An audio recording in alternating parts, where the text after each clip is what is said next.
Hello YouTubes, this is Grimweird coming back at you with more Enigmatica 2 Expert Playthrough action.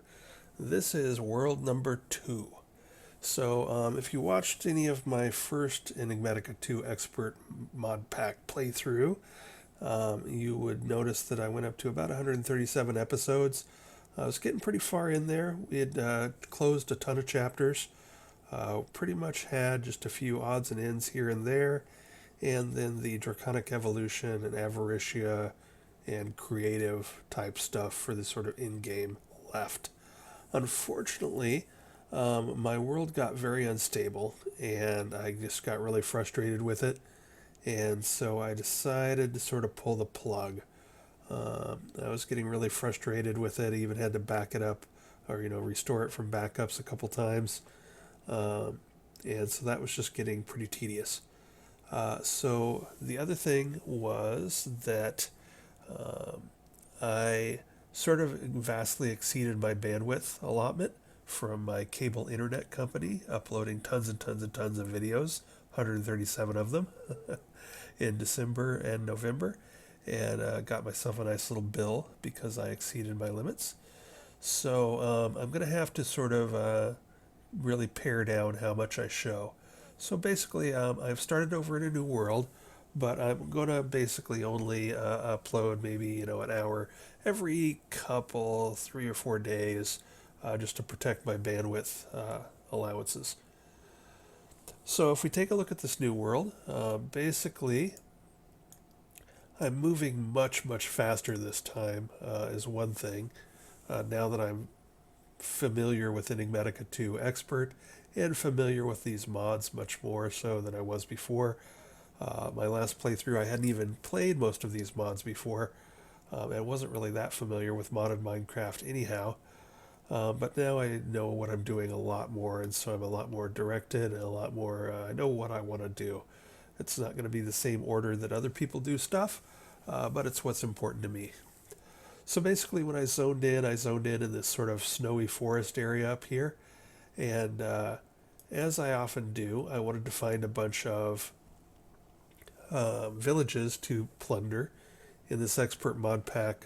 Things like chests and furnaces and pistons are all cost considerably more than they do in normal vanilla Minecraft.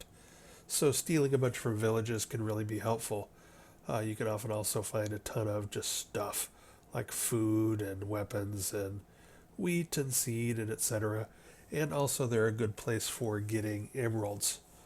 Another reason that I'm starting over was that my first playthrough was on Enigmatica 2 Expert version 1.68, and that had the dank null turned off because there were some stability issues with it, which was really disappointing because I've seen that used in other playthroughs from other people, but I'd never used a dank null, and I really wanted to give it a try because it seems so super useful.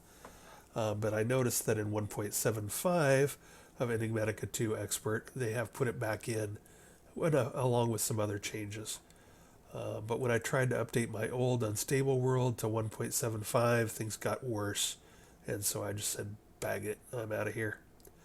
But when we look at the dank null, one of the things that we can see is that the top level of it is emerald, and it requires a bunch of emeralds, and villages are a great place to get a bunch of emeralds early on. I particularly like the druids in the villages. They'll give you an emerald for anywhere from like 3 to 6 apples. They will also do it for cooked fish. Once you've opened up, experienced them some and given them some apples, you can then give them mushrooms, both the red and white ones and the brown ones, which are easy to get a lot of if you go to, say, a magical forest. So here's a magical forest that was right near this village. So I was able to get stacks and stacks of mushrooms in addition to the bunch of fish and apples that I got while looting the villages, and just get tons and tons of emeralds real quick, which allowed me to get to this dank null real quick. It has 54 slots and can hold basically a gazillion of each item. So that was a huge plus, and it's really changed how quickly I'm moving. at the beginning of the game compared to the 1.68 playthrough where I didn't have a dark dank null. So that's been cool. But yeah, so as I said, I started here, but I'd like to find villages for emeralds and for pistons and furnaces and chests and just starting supplies. So if we look down here, this will tell you what you're mousing over, even if you haven't explored it. So there's some taiga, some shrubland, etc., ice plains. So basically what I did was I circled around and saw that there was some plains down here. Villages tend to show up in flat places without lots of trees. So I went down here and sort of wandered and wandered. I found this village and started to loot it. But I wanted to find at least one more. And so then I sort of wandered over in this direction and found a second one over here. And then I felt like I had tons and tons of stuff. There's even like a third one over here. Actually, I might have found these two and looted them. And that might have been a third one that I found later. Anyway, after sort of wandering down here and whatever, yeah, I did hit this one and this one first. I decided to set up in this steppe region. So it's sort of elevated, which might help me with astral sorcery. There is a lot of flat area with not a lot of trees to clear. It's not the prettiest biome, but I like the fact that it was flat and open, etc. And there was also a huge pre-generated pyramid here, and I thought it would be fun to sort of take that over and use it as part of my base eventually. So you can see I've got a village down there. Another thing that was nice is that village, one of the two villages had a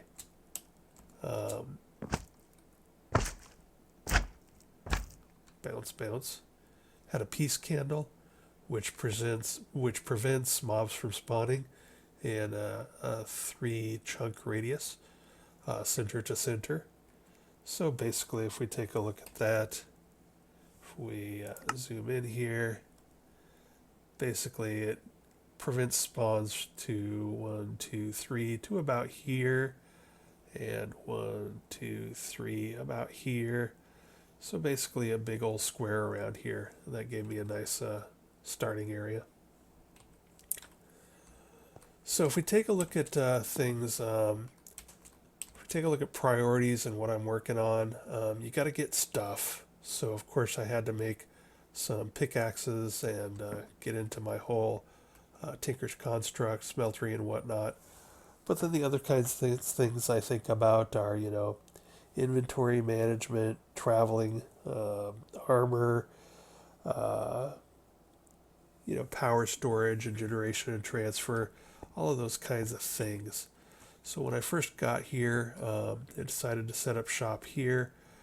I first went ahead and made the smeltery. I make them a bit different than a lot of people. This is the first time I'm trying setting it into the floor, and I like it just to sort of make it look not so huge and intimidating. So it is 2 by 8 in the bottom, which is a 16 area, and then 4 high, so 16 times 4 is 64. So this internal area is 64, which allows me to put an entire stack into the smeltery at once. That's an important feature for me. I like to do that. And then also I made it sort of longer and skinnier so that I could push it up against a wall and have all my basins and casting tables facing forward. I thought that was also a nice thing rather than making like a 3 by 3 one where you circle it with casting tables and basins like I used to do back in the old day. So the other thing, I've got a couple of levers here so I can just turn these on and run ingots, or turn this lever on and run blocks. And there are hoppers underneath them going into slightly larger chests. I really like the slightly larger chest. That's just basically taking a chest and putting a ring of 8 sticks around it, and it makes it so that it takes up the whole block, as opposed to being, leaving gaps like that. But you can see I just run a bunch of ingots out into these. I'm going to be setting up an ME system soon so I can get this all ported into an ME system. Because as you can see, I've got a bunch of double chests here, so things are getting a little out of control inventory-wise. The dank null is helping so much by holding all of the stone and ores and whatnot. But I've got, things like bones and glasses in one spot. I have to sort of label them to keep track, but I got stones and gems, and I got wood and wood products. Over here I've got like wool, cloth, and string, and books and papers. Things that just sort of make sense to me to put together. Here I have plants. Here I have sort of crop type plants. And then up here I've got sort of magical type plants. So I'm sort of keeping it vaguely organized. I've raided now 4 or 5 villages, so I have tons and tons of chests.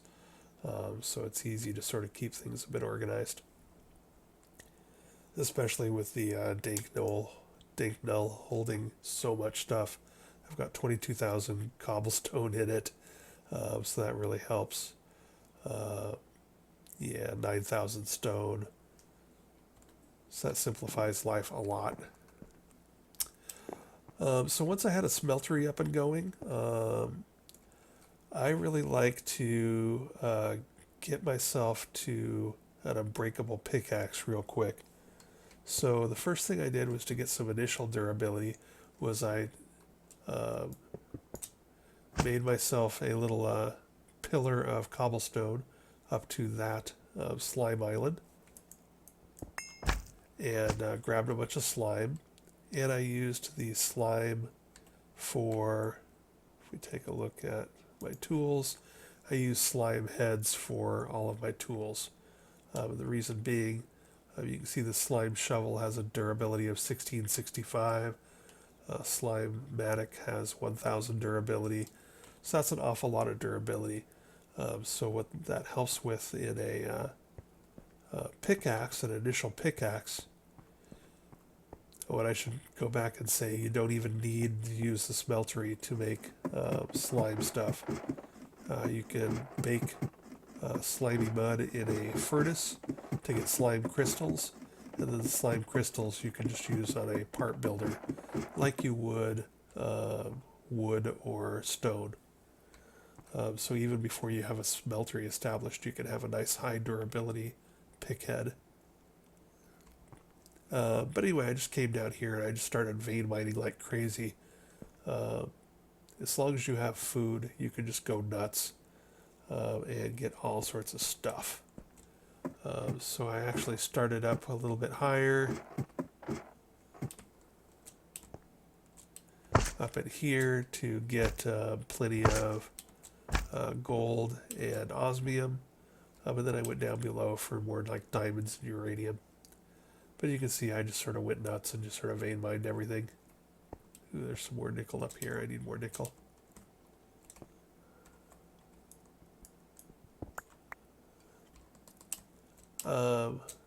So teleport back up top. So with the goal of being able to just vein mine like crazy without worrying about repairs, I wanted to get to the reinforcement for tinkers as quick as possible. So for that we needed some gold, which that's doable. The hard part is the dense obsidian plates. So dense obsidian plates are basically only made, well, they're made in the pressurizer, but for a really early game, you're probably going to want to make a compressor, which is not too bad. It's all stuff you can make like in the smeltery, and with a little bit of, rubber and whatnot. So that was pretty easy to get to. But the problem was I needed a bunch of that, so I made a generator and a bat box from Industrial Craft 2, a macerator for ore doubling, and a compressor. And that allowed me to make a bunch of reinforcement plates and get my first pickaxe, Unbreakable, and then I can just go to town like you saw downstairs and just rip stuff up. Pardon me while I cough.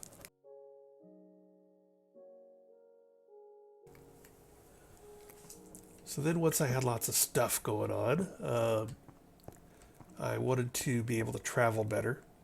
So I had gotten a bunch of slime for my slime pickaxe and slime tools. So of course I also made slime boots and a slime sling. For those that haven't used that, if you point it straight down, if you point it down at an angle, it shoots you backwards. But if you point it straight down, it sends you straight up. And then if you move forward while that, you can sort of move pretty fast just by bouncing forward. Sort of Incredible Hulk style. And then you can quickly augment that with a hang glider, which then allows you to go up in the air, switch on your glider, and glide around. So that allows you to cover a lot of territory pretty fast. So for the Slimesling and sling boots, you can just make a pillar of cobblestone up to a slime island and mine that stuff. Be careful that the slimes don't jump on you and knock you off your pillar as you're going up there. And then for the glider, you need some impregnated sticks, which are made with forestry seed oil and the carpenter. So you'll need these two machines real quick. And then also you're going to want a Pam's apiary. I've already taken it down because I have enough. But the Pam's apiary, which is also pretty easy to make, just 3 leather and some wood. And that will give you the honeycomb and wax comb. Honeycomb can be pressed into honey, and honey can be pressed into even more slime if you need it. And then wax comb, both of these combs will give you the wax you need for the wax leather for the glider, the pressed wax. And so you take the combs from the apiary and use them in the presser, which if you've stolen pistons from villages is really easy to make. It's just 6 irons. So yeah, that's the sort of early travel arrangements, was the slime boots, the slime sling, and the glider, and that works really great for getting around. Pretty much all of this exploring was done with that. As you can see, I've covered a lot of ground. And then another thing is that as soon as I got gold in a decent amount of level, actually you don't even need that much of it, I made some golden lassos. They require only nuggets, so you can get these really early. And then I made the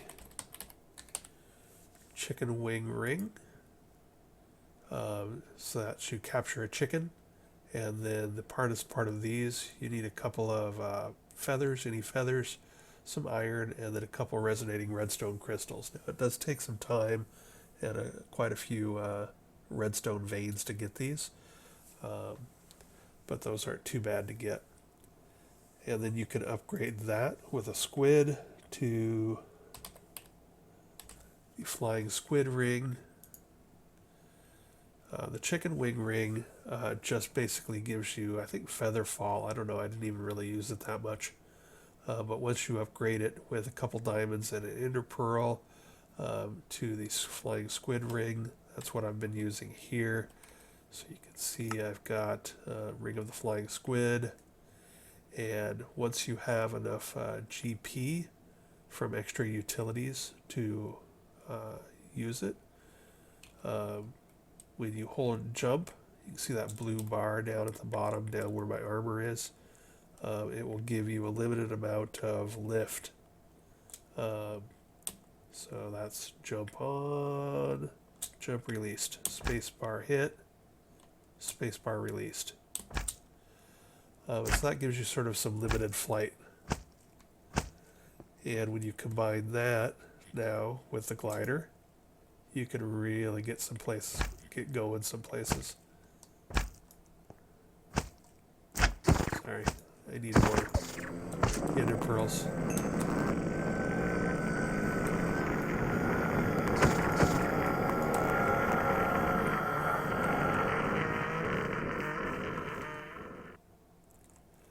So that sort of brings us to that little display of laser gun power. Sort of brings us to the sort of next thing I wanted to do. Is I love me a laser gun. I think they're totally overpowered, but you know, hey, if it's there in an expert mod pack, I'm going to use it. So I wanted to make a beeline towards the laser gun. In particular, I wanted to get one with a refined glowstone laser medium because it has the best power and range that you can get early on until you get to stuff like infinity or, you know, craziness in game stuff. And then I also wanted it to have an Osglow glass pipe, which gives it global traveler, which means the things that you kill with it, you can tie it to an inventory and things will just teleport there. So like the ender pearls, if I got any ender pearls from those endermen I just shot, they would have teleported straight to this chest, which is great in a ranged weapon. Because then, like, if you're hunting blazes or what have you in the nether, you don't have to run and go pick stuff up all the time. So that was sort of my motivation for what directed my technology. So basically, you need steel. So after this sort of little dip into Industrial Craft 2 and Forestry to get myself Unbreakable pickaxes and gliders, the next step was to get as quickly as possible to the osmium compressor, which will make my refined laser medium, refined glowstone laser medium, and my Osglow glass. The other thing I love about Osglow glass is that, for instance here, you can see in green that it gives global traveler. So if I'm holding this, oops, I'm not very far away, but you can set up teleport points with it, and now, tweak, you just teleport straight to things.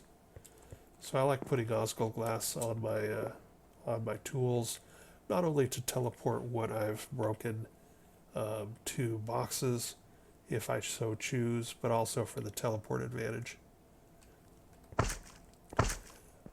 So the beeline to this laser gun, which I love, is you got to make steel. So that's immersive engineering coke oven for making coal coke.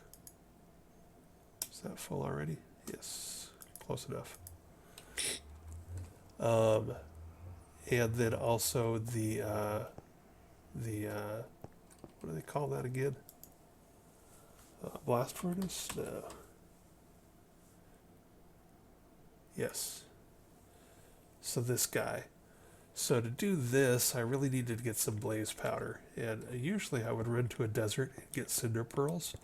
But there is no desert around here. It's actually driving me a bit nuts because it's hard to get tons and tons of sand and tons of other stuff. I like cactus for green dye is hard to come by. And sand for glass is hard to come by. And cinder pearls for early blaze pearls. So basically I had to bite the bullet and run to the nether. I'll teleport because I have it set up on my laser gun.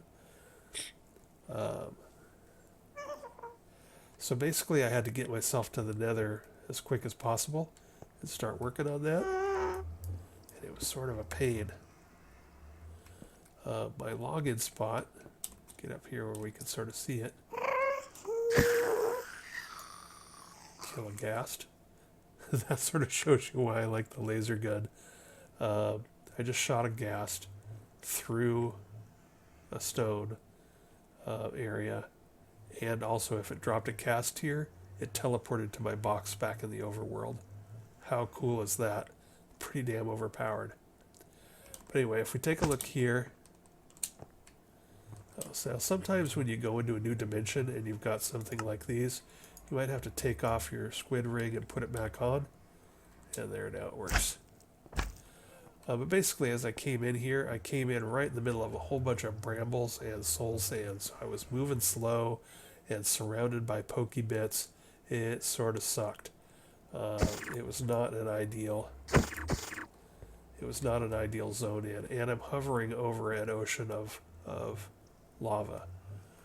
So it was not the best zone in, and also there were no nether fortresses anywhere in sight.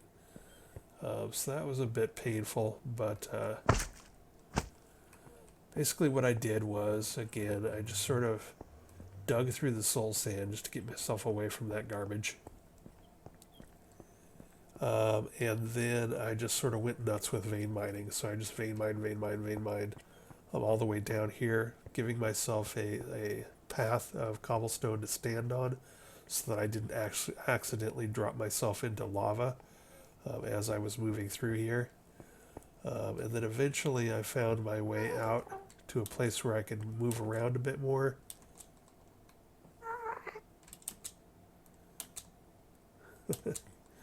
I haven't done this since I got my flying squid ring. Doesn't like too tall openings. There it goes.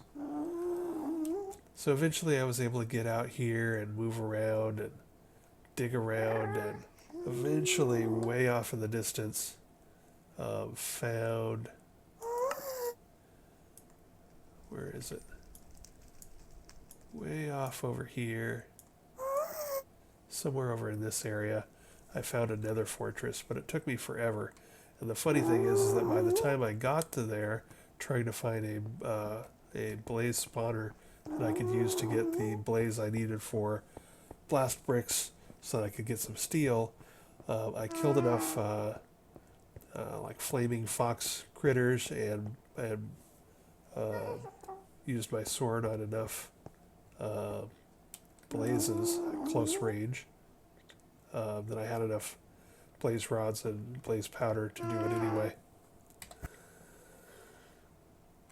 So that was totally an adventure. That took like hours to work my way through there and find it, and then I finally used a bit of cardboard to capture myself a blaze spawner, and I haven't actually even used it because I got enough blaze powder during the epic journey to get to a blaze spawner that I haven't needed to yet. But that allowed me to get some steel. The first couple loads of steel went into making sure I could make the mechanism stuff. So let's see if we take a look at those. Enrichment chamber. So these here, you need one steel plate for these reinforced blast bricks, and then you need 4 each for these. So that's where my first steel went, was basically into making sure I made an enrichment chamber and a metallurgic infuser, and then an osmium compressor. And then I also made a bunch of extra steel to get me into the metal press molds. But basically, as soon as you have an enriching chamber here, you can start making your steel through mechanism, and that's why I tore down my blast furnace. So steel blend, you can basically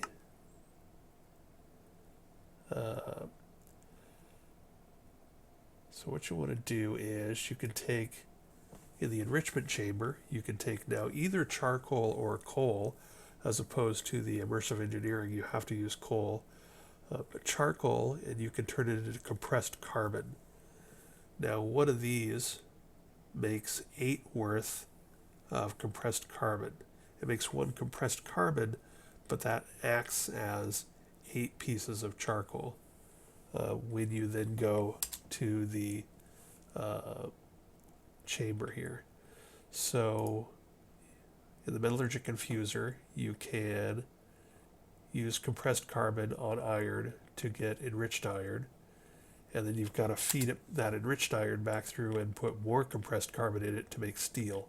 So it takes 2 times through, but each charcoal is worth 10 carbon, but each compressed carbon is worth 80. So it's 80, but you gotta go 2 rounds through. So basically 1 charcoal gets you 4 steel. So that's a much, much better way of doing this than going through coke coal, through that stuff.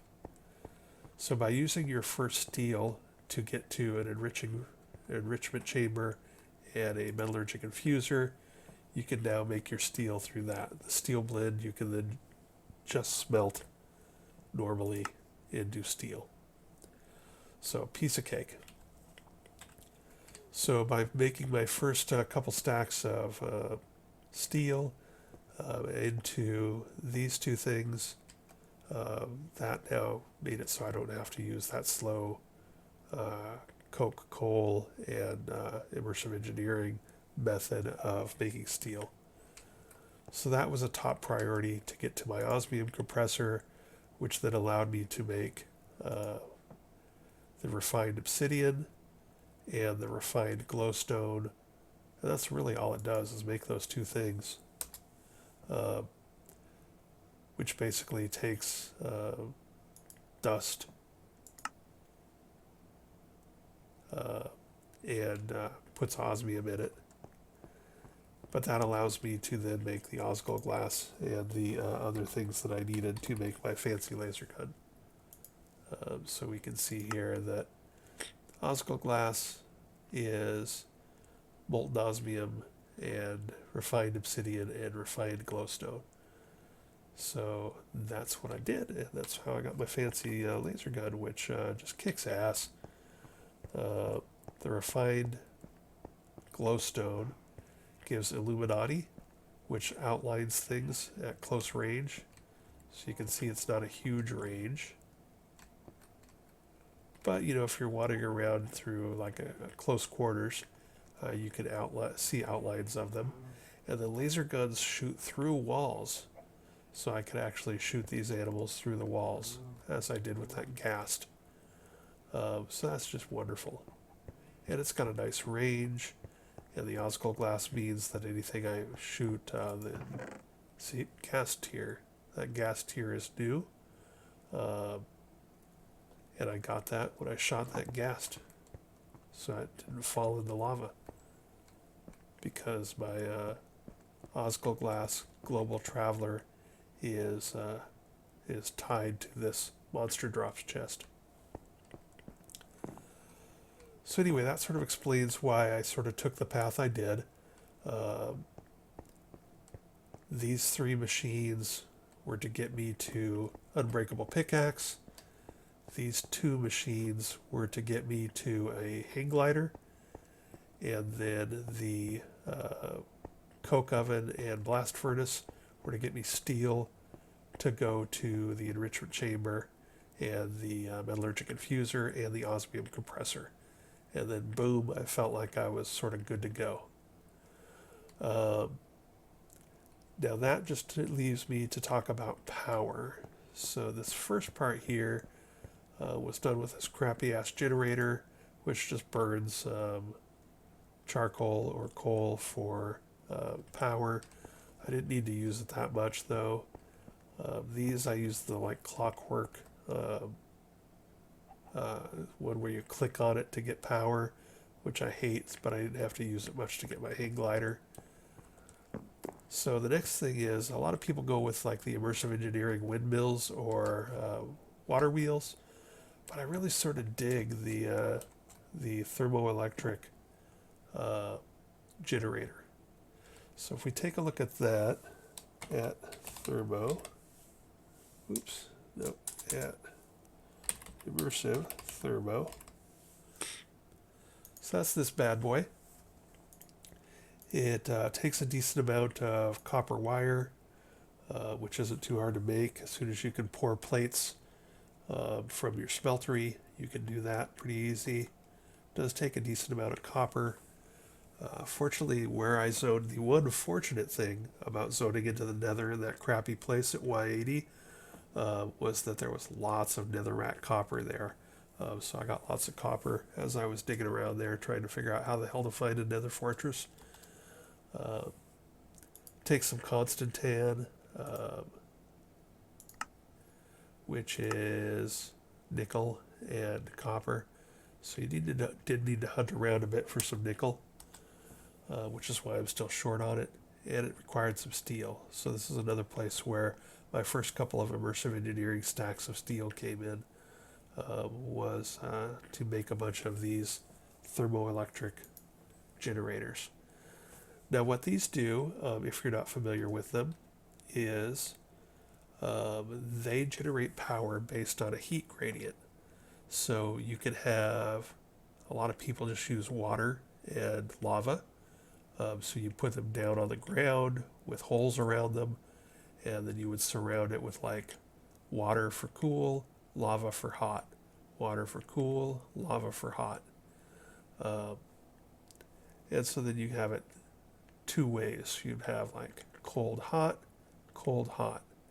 It doesn't take the diagonals into consideration. You can do top and bottom, but then you can't get the power out unless you have some sort of fancy Thumbcraft way to suck power out without actually touching it. But basically, these aren't too bad. They actually generate, with what I'm using, they generate maybe something like, I don't know, 80, I would guess maybe around 84 per tick, based on what I'm using. If we take a look at the engineer's module, or the engineer's manual, and we take a look at power. So basically, you could use water and lava, which a lot of people do. I like to play with the packed ice. So there was plenty of icy areas around it. So the packed ice is nice because it's solid. And then the block of uranium is nice because it's solid. And it has a much better temperature gradient, 200 to 2000, than ice and water, or water and lava, etc. And it allows me to do funky things. So this is sort of a new design that I tried just for kicks and giggles, where I basically put it upright. So instead of normal, like you would have these with like the thermoelectric generator here and water and lava, and you can make a little grid of them and then pull the wires up out of the ground. Since I'm not using liquids, I was now able to set it up in the air. So I've got 13, 1, 2, 3, 4, 5, 6, 7, 8, 9, 10, 11, 12, 13, 13 of the thermoelectric generators. And basically you just set it up with uranium for the hot, so blocks of uranium, a hot stripe, and then a thermoelectric generator, and then a cold stripe, and the thermoelectric generators, and then a hot stripe, and then etc. Thermoelectric generators, and you just go on and make that pattern. I've got some chiseled marble in there for filler around the edges, and also some sea lanterns in there so nothing spawns up on top of it, and just to add looks to it. And then we've got the I've used LV wire connectors to pull all the power out from the ones that are hooked up there onto a relay, and then fed the relay down to an HV capacitor, which will hold 10 million IF or RF. I decided to split them out just because I was generating enough power that I could basically keep 2 HV capacitors full. So I've got 6 of them coming out one direction like this, and those are feeding into these machines, and then 7 of them coming out here and feeding into these machines. So yeah, this was sort of my first real focus, was getting that osmium compressor for this laser gun. And then once I had that, I was able to make steel much more easily. So I also made a bunch of steel and started working on metal presses. Uh, Now, one thing I noticed was, so in the last game, I had one metal press for most of the game, and I realized that was sort of silly because I was constantly having to fiddle with the plates, the like molds here, changing between. You can see there's gear and here's plates. So this time I noticed that, hey, if you're making one set of recipes, makes multiple conveyors, multiple heavy engineering blocks, multiple redstone blocks. So if you're making one metal press, it's real easy to make two. And if you're making two, you only have to double the recipe to make four. So I just went ahead and made four of the suckers. So that was sort of nice. So now basically we've got... my ring started not working again. So now we've basically got four to make rods, wires, gears, and plates. So you can see here, you can just throw them in the box, and they will come out the other end on the other boxes. And as soon as I have an ME system, I will replace these boxes here with ME interface, and then the ME interface will shoot stuff out onto the conveyor here, and the ME interface will pick it back up over here. That's going to be expensive, but then that'll automate this, so that's nice. So yeah, that's been sort of the thrust of my technology so far, was all about just sort of getting some nice fuel-free power.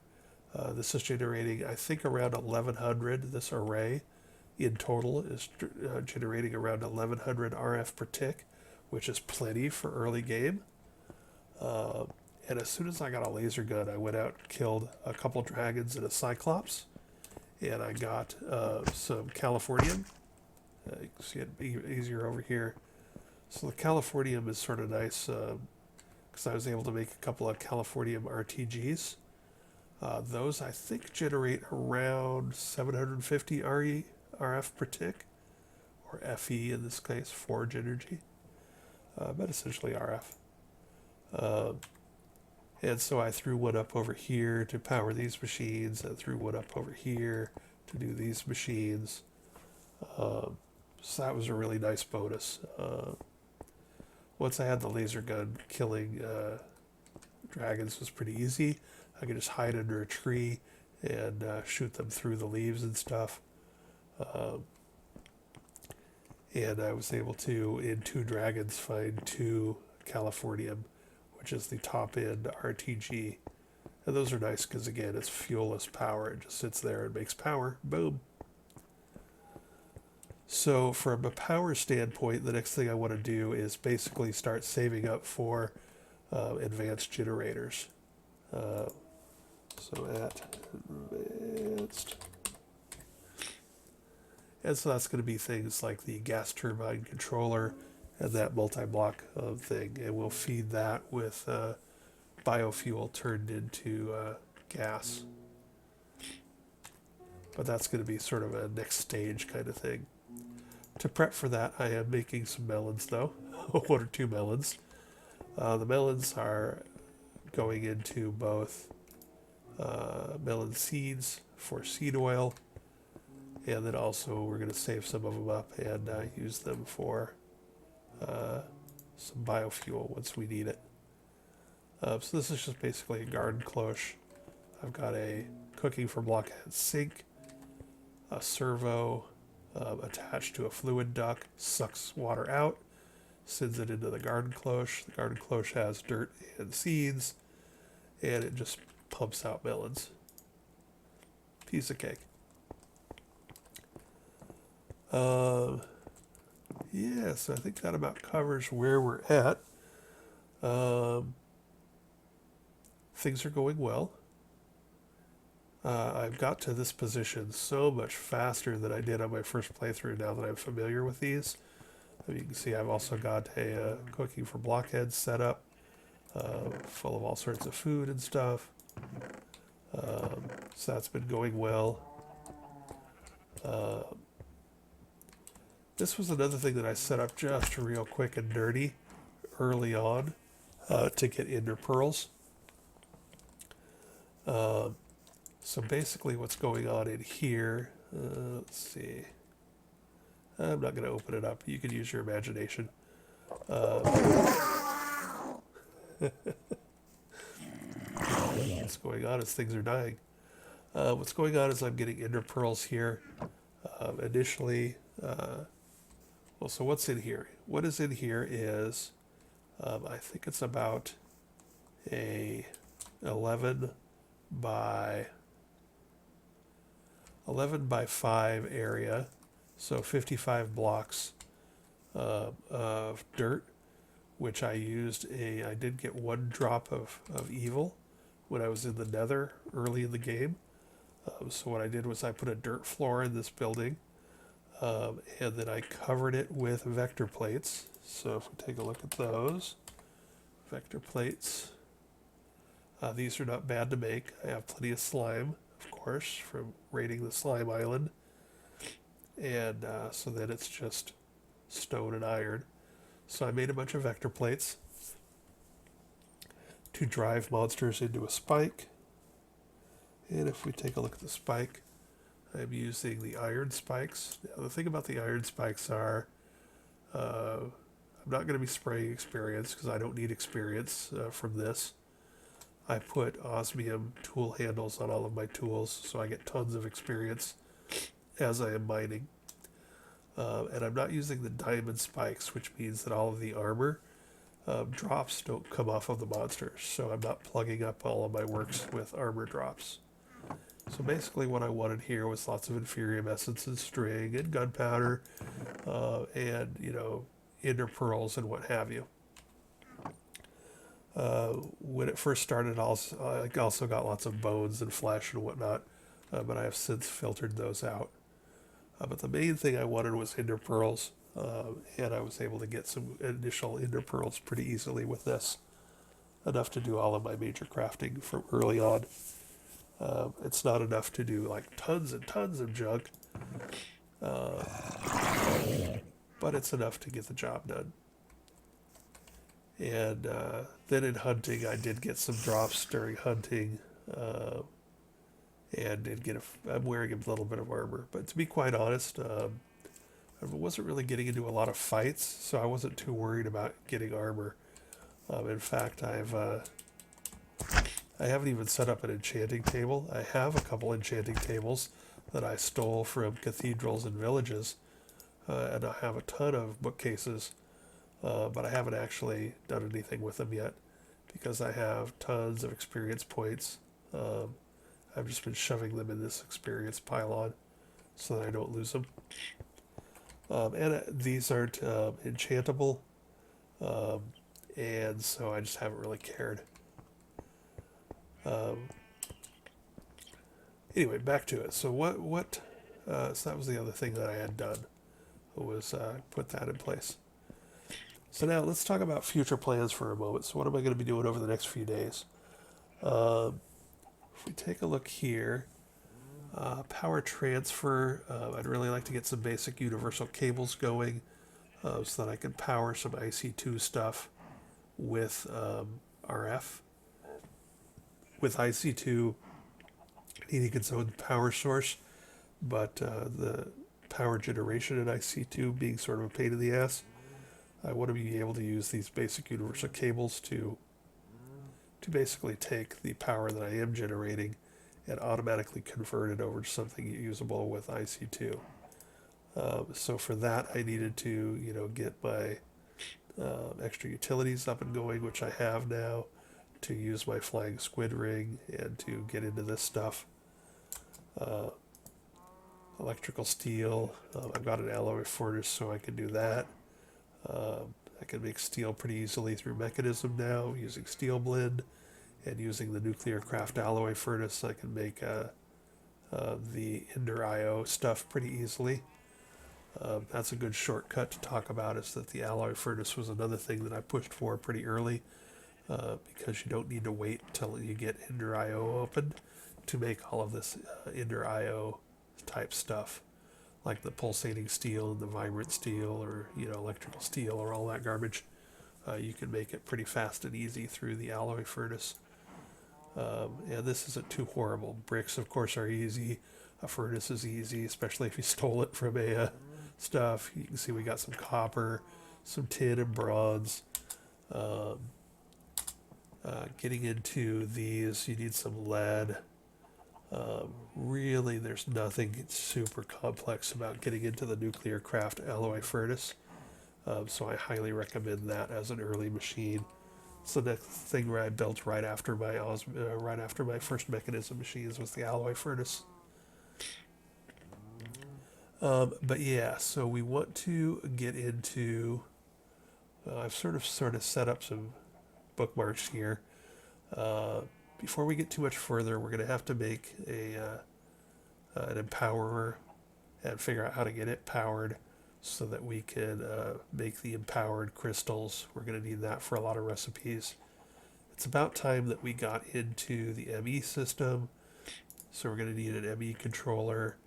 We're going to need a crystal growth chamber. We're going to need some advanced inscribers. We're going to need all that junk. So that's sort of what I'm going to be working on over the next couple days.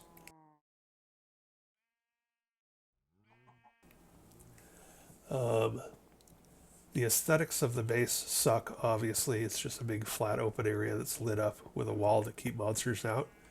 I didn't want to spend a lot of time working on aesthetics until I had better building materials and better building tools. So we're going to get some building gadgets stuff up and going here soon, now that I can make those and power those. I do want to start getting into better armor now, so I'd like to get the flux infused drops. I like those as sort of a mid armor thing, so this flux infused stuff, because it's enchantable. And you can put things like holding 4 on it, which basically makes it essentially infinite durability for all intents and purposes. So I want to get the rest of the pieces of that, and for that I'm probably going to need a mob farm that actually keeps the drops and has some fortune on it. So that will be like, the mob crusher. So we'll update the mob farms to get armor drops. And then we'll also want pink slime so we can get into the more advanced industrial foregoing. So we'll want to set up a pink slime farm. And then we'll also need latex, so tree fluid extractors and latex processing units, so that we can use latex instead of plastic for a lot of these recipes. So that's going to be stuff I'm going to be working on. That is the main thing. Pardon me, I have to cough again.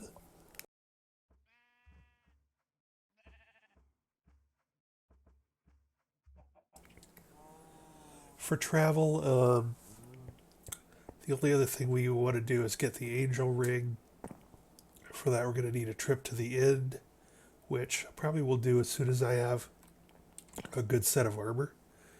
I've got tons of experience, so we just need to get the last 3 pieces of flux infused and enchant all the 4 pieces of flux infused up, and then we'll head to the end and kill the Ender Dragon and try and get ourselves the stuff to make an angel ring. So that's sort of movement and travel. I already talked about inventory and auto crafting. We need to get that rolling.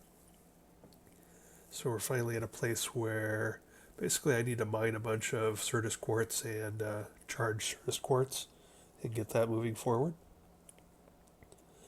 The next power generation, I talked a bit about that. We're going to start in the advanced generators pretty soon. That's going to require a lot of either manulin or enderium for turbines. And by a lot, I mean a lot. So I haven't figured out exactly how I want to handle that quite yet.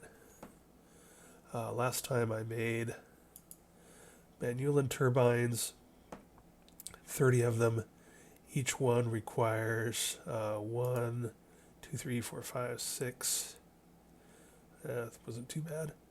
Anyway, it requires a ton of Manulan. So I might make a digital miner and to mine up Ardite and Cobalt to get that.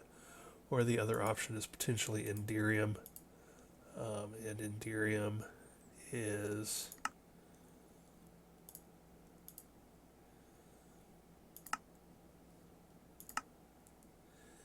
an alloy of resonant ender and platinum and molten lead.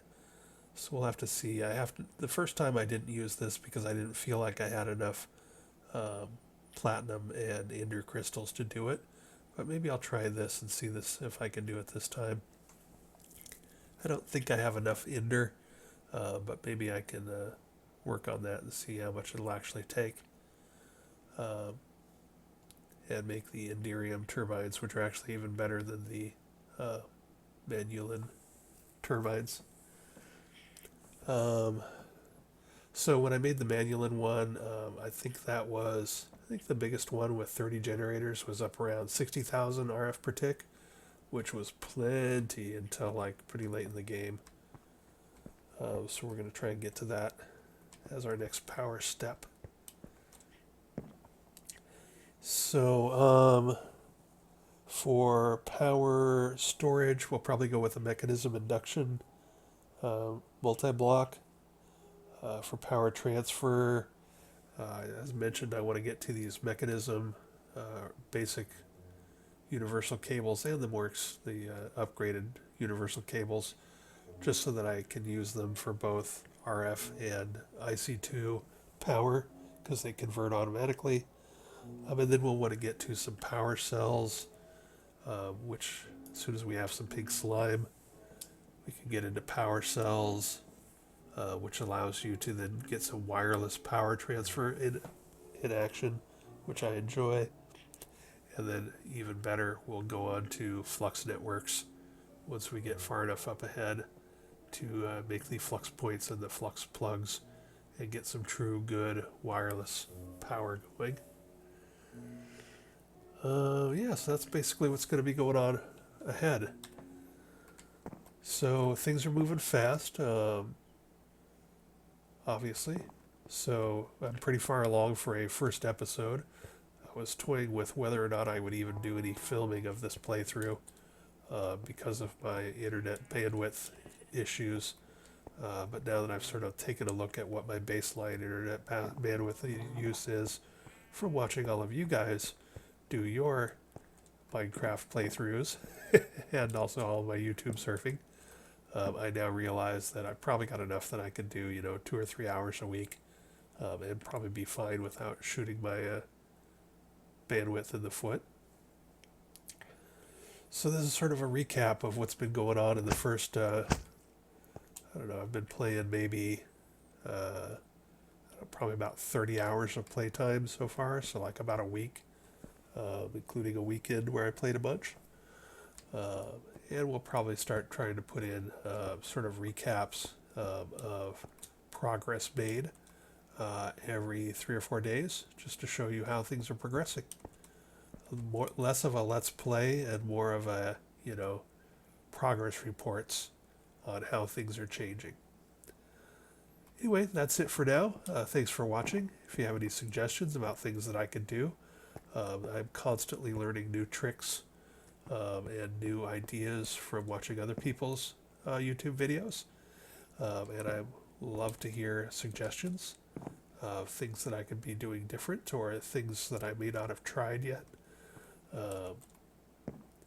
I was just watching one today, or I think yesterday, where somebody was using a lot of the architecture craft stuff to make all sorts of interesting looking buildings with rounded edges and arches and whatnot.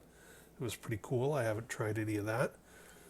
So maybe once I get an ME system in place and tear all this stuff down and rewire it for an ME system, maybe we will try and make something a lot more aesthetically pleasing and experiment with some of those mods.